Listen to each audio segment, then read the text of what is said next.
Eu sou Sheila Sodré e você está assistindo o programa Café com Direito aqui na RCTV.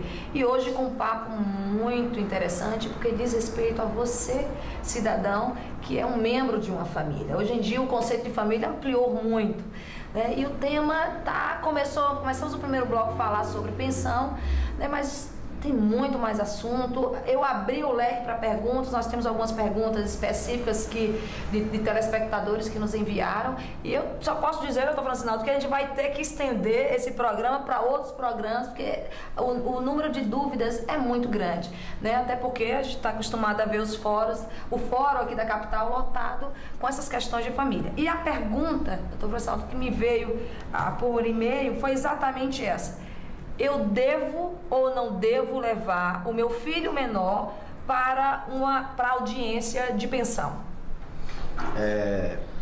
Não. A resposta é não. Qual a razão disso? Segundo os psicólogos, eu estou dizendo assim, não estou me baseando no direito, na norma jurídica. Por quê? Porque o juiz de família, ele tem que ser uma pessoa diferenciada, ele tem que ser, acima de tudo, um ser humano sensível, certo? Então, como a criança, ela é obra do amor, ela não é obra do acaso e nem é obra, não é obra da polêmica, da celeuma, nem da controvérsia. A controvérsia vem justamente por essa falta de amor. Porque o casamento que não tem amor deságua justamente nisso. Então a criança, ela não deve jamais ser inserida nesse contexto, nem deve de forma nenhuma levar para a audiência. Eu, pelo menos, eu não permito.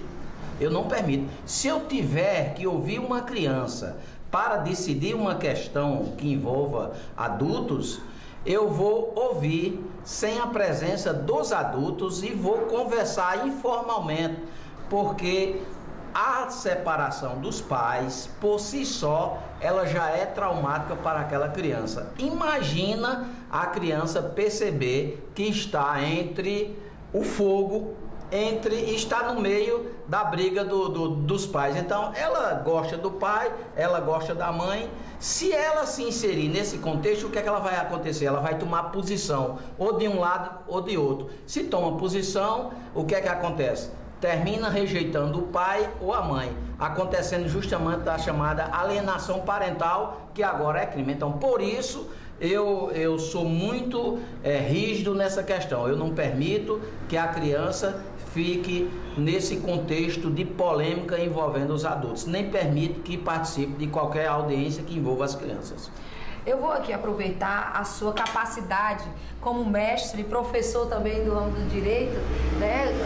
Até porque a tese de mestrado dele foi envolvendo o processo, e perguntar de forma didática, conceitue esse crime que é a alienação parental, né? Até porque é um termo novo e a gente do mundo jurídico, às vezes as pessoas reclamam que nós temos um juridiquês que não compreende, mas são palavras técnicas que o objetivo do programa é justamente te esclarecer e explicar que isso às vezes é uma banalidade.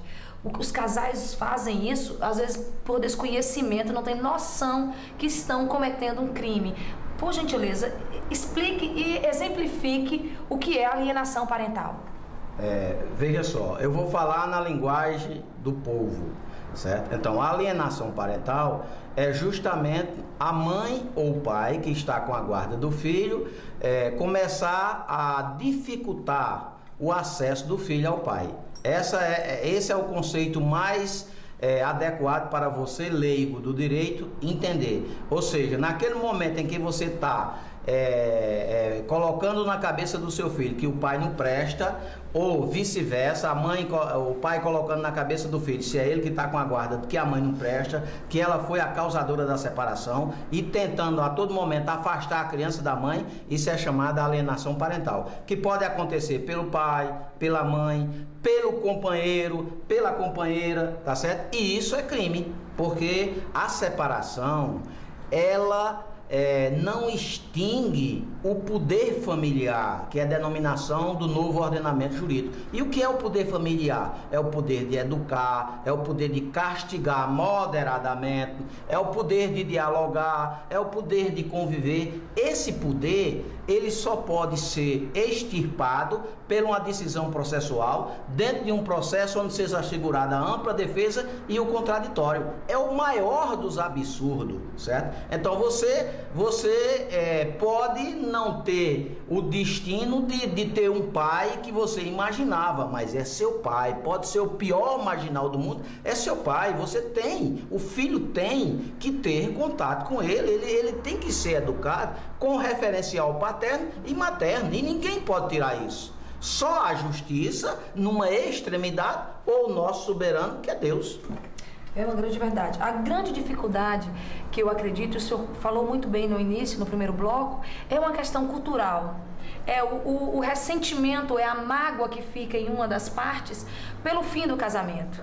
E ele inconscientemente ou conscientemente, ele joga tudo isso pro filho, né? Quando promete que vai pegar no final de semana, não vai, né? Criando alguns dissabores na relação. E os pais têm que ter maturidade, que também não é fácil, porque envolve muitas vezes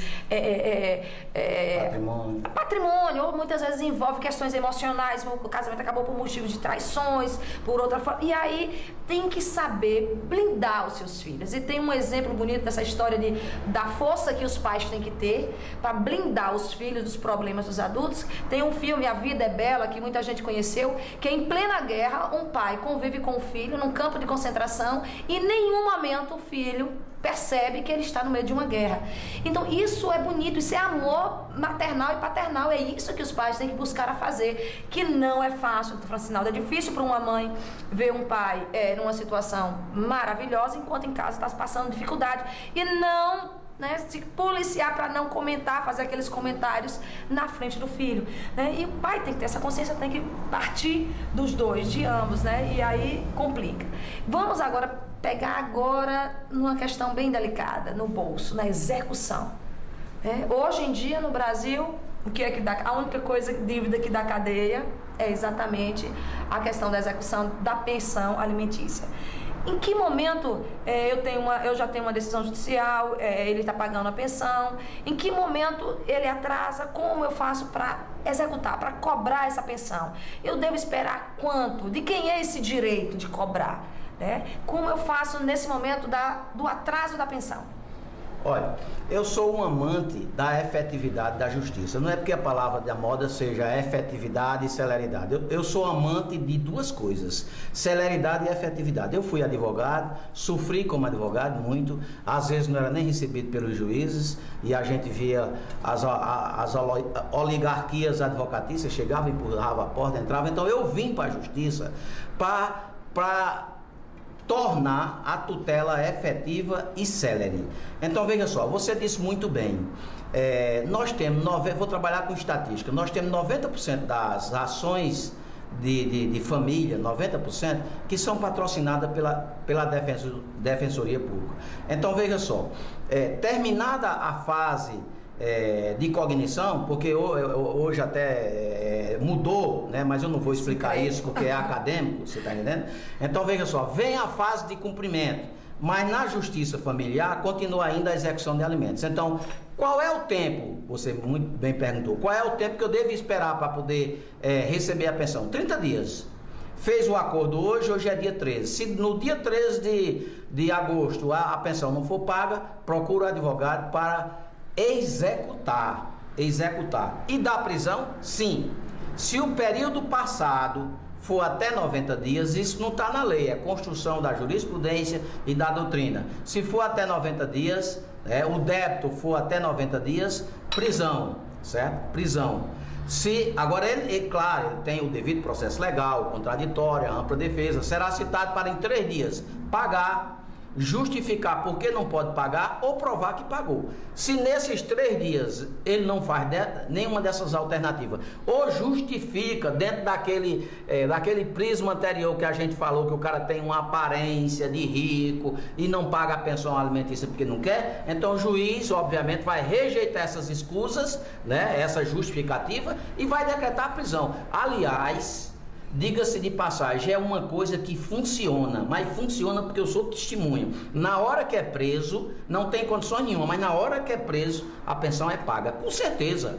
Passou um dia na cadeia, paga. Então é um remédio muito bom. Agora, eu quero dizer a vocês que o próximo Código de Processo Civil, que está em debate no Congresso, está querendo tirar essa prisão por dívida alimentar, que é constitucional, e aí eu tenho minhas dúvidas se o novo Código de Processo Civil pode mudar a Constituição Federal. Eu acho que essa norma ela já vem inconstitucional, porque é uma lei infra-inconstitucional, ou seja, está abaixo da Constituição Federal, né? Mas se tirar, é bom que as famílias que estejam em dificuldade, pega os filhos, bota no braço e vai entregar nos palácios dos governos e dos congressistas, porque ainda, eu clamo aqui, ainda funciona. Eu não sou